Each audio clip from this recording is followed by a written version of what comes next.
Sepertinya ibu mertua tidak bisa terlepas dari ketamakannya.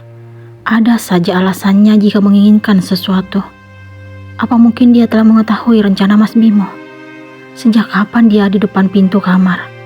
Apa dia menguping pembicaraanku dengan anaknya? Jika dia memang tidak setuju dengan niat Mas Bimo yang ingin membelikan kalung untukku, harusnya dia bilang saja terus terang.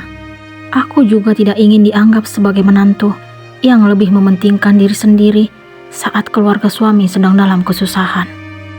Aku ikhlas menyerahkan uang pemberian Mas Bimo kalau Kak Mira memang benar-benar membutuhkannya. Namun, jika ibu mertua hanya menjadikannya sebagai alasan, aku tidak ikhlas. Bagaimana caranya aku akan mengetahui yang sebenarnya? Aku sangat tahu pasti sifat Kak Mira yang sama persis seperti ibunya. Bisa saja mereka bekerja sama untuk mendapatkan uang Mas Bimo agar aku tidak memiliki kesempatan untuk menggunakannya. Aku tidak bermaksud menuduh, tetapi itu kenyataan. Mereka selalu berusaha agar Mas Bimo melakukan apapun yang sesuai dengan keinginan mereka. Jangan, Bu. Itu duit Clara. Mas Bimo memberikan balasan kepada ibunya. Sejak kapan dia punya uang? Kamu yang mati-matian kerja. Kenapa harus dia yang menikmatinya? Sepertinya bukan hanya ketamakan yang mengalir dalam darahnya, tetapi rasa dengki juga.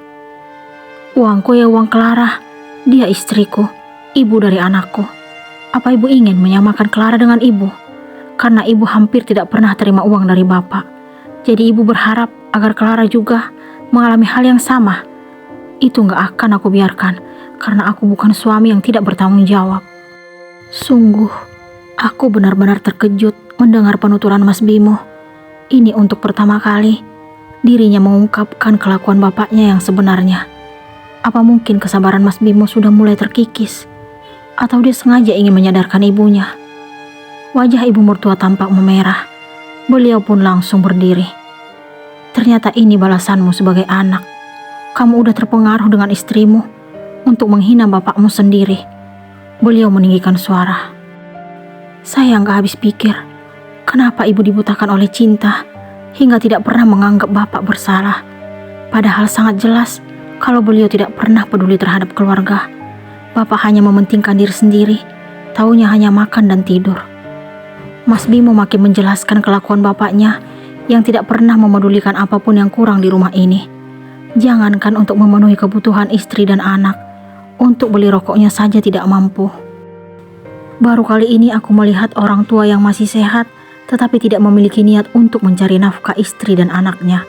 Dia bahkan sangat santai menikmati makanan yang aku masak tanpa berpikir apakah penghuni rumah ini sudah makan atau belum.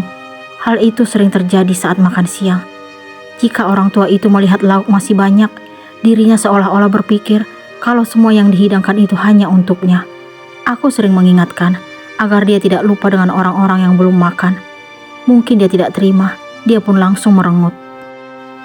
Iya, Bapak tahu, jawabnya dengan nada ketus. Aku ingin tertawa setiap melihat tingkahnya yang kekanakan. Aku sangat sering berpikir, entah apa yang ibu mertua harapkan dari suami seperti itu. Melihat wajah dan tingkahnya saja membuatku ingin berkata kasar. Dia berhasil menambah berat dosaku. Berani kamu bicara seperti itu tentang bapak kamu? Ibu mertua kembali membuka suara. Kali ini, jari telunjuknya diarahkan ke wajah Mas Bimo. Aku hanya ingin ibu sadar. Mas Bimo tetap memberikan jawaban. Jangan jadi anak durhaka kamu, Bimo. Ibu mertua menatap sinis ke arahku lalu keluar kamar. Aku tidak tahu harus bersikap bagaimana saat ini.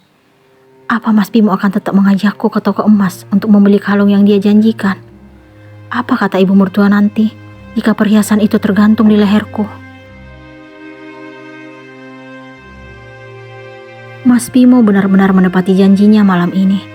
Dia tampak sangat bahagia setelah mewujudkan harapannya untuk membeli barang yang belum pernah dia berikan sebelumnya kepadaku. Kami pun segera keluar dari toko emas, lalu menuju tempat makan. Kami sengaja tidak mengisi perut di rumah tadi, karena Mas Bimo ingin mengajakku makan di tempat favorit kami saat masih menjalin hubungan sebagai sepasang kekasih. Kami paling suka nasi goreng yang tempatnya di sekitar Ampera. Akhirnya malam ini, aku kembali menikmati nasi goreng yang menurutku enak di kota ini. Kalau di Samarinda, Papa lebih sering mengajak makan ke restoran mewah, walaupun kadang aku ingin merasakan kesederhanaan seperti teman-teman lain. Namun, Papa tidak memberikan izin. Aku sangat tahu kalau keluarga Papa sejak dulu memang sudah hidup berkecukupan. Tambang batu bara milik Opa diwariskan kepada Papa sebagai anak tunggal.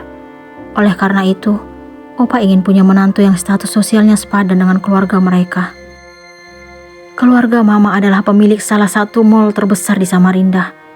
Oleh karena kehidupan yang serba mewah dan berkecukupan, Papa dan Mama tidak membiarkan aku bergaul dengan orang yang mereka anggap tidak pantas. Terus terang, aku lelah dengan kehidupan seperti itu. Saat aku masih sekolah, tidak sedikit laki-laki yang mendekatiku bahkan mengutarakan cinta kepadaku. Namun, tidak ada satupun dari mereka yang masuk kriteria Papa. Beliau langsung meminta aku menjauhi mereka, padahal salah satu di antaranya merupakan cinta pertamaku. Kami satu sekolah sejak SMP hingga SMA. Aku sering kecewa melihat sikap Papa. Status sosial selalu dijadikan sebagai acuan untuk menjalin sebuah hubungan. Beliau sangat tegas dan egois. Untung saja Kak Revan menemukan istri yang memang masuk dalam kriteria Papa. Kakak sulungku itu bahkan dijadikan perbandingan ketika aku memilih menikah dengan Mas Bimo. Mau nambah sayang? Tanya Mas Bimo. Dia berhasil membuyarkan lamunanku. Enggak dong Mas, ini aja udah kenyang banget. Aku pun menyeruput air lemon kesukaanku. Oh ya Mas, jangan lupa bungkusin untuk Bapak, Ibu, dan Ratih. Aku tidak ingin dianggap sebagai menantu yang lupa keluarga suami ketika sedang makan di luar. Lain kali aja sayang. Sekarang timingnya lagi gak pas. Kamu tahu sendiri tadi sikap ibu. Bisa-bisa nanti makanan yang kita bawa gak dimakan. Aku udah hafal banget sifat ibu. Mas Bimo justru memberikan penjelasan panjang lebar dan tidak bersedia membeli makanan untuk orang tua dan adiknya. Ya udah, terserah kamu aja. Aku tidak ingin berdebat. Lagipun, Mas Bimo pasti lebih tahu sifat keluarganya. Kami pun segera keluar dari tempat makan tersebut menuju parkiran. Ternyata Bagas sudah tidur di pangkuan Mas Bimo sejak tadi. Aku pun menggendongnya, lalu menaiki kendaraan roda 2 milik Mas Bimo. Kemudian mulai membelah jalanan. 10 menit kemudian, kami pun tiba di rumah. Aku segera turun, sedangkan Mas Bimo langsung memarkirkan motornya di teras. Aku sedikit terkejut ketika pintu terbuka dan berdiri sosok ibu mertua yang langsung menunjukkan tatapan seperti biasanya. Hebat ya kelakuan suami istri yang tidak peduli dengan kesusahan orang lain, bahkan keluarganya sendiri. Kalimat itu yang langsung ibu mertua lontarkan kepadaku dan Mas Bimo. Apa sih Bu? Kami gak pernah nyusahin orang lain. Mas Bimo langsung meraih Bagas dariku. Lalu kami memasuki rumah. Ternyata ibu mertua juga turut mengikuti. Bimo, kamu tahu gak kakak kamu makan apa hari ini? Ibu mertua masih saja ingin membahas anak perempuannya. Harusnya itu jadi urusan suaminya. Kenapa ibu tanya ke aku? Istrimu ini benar-benar bawa pengaruh buruk untukmu, Bim. Ibu mertua menggerakkan ibu jarinya ke arahku. Cukup, Bu. Jangan selalu nyalahin Clara. Mas Bimo tampak marah. Hanya karena wanita ini, kamu berani meninggikan suara pada ibumu? Ibu mertua tiba-tiba mendorong punggungku hingga aku tersungkur ke lantai. Bagaimana reaksi Bimo melihat Clara tersungkur ke lantai?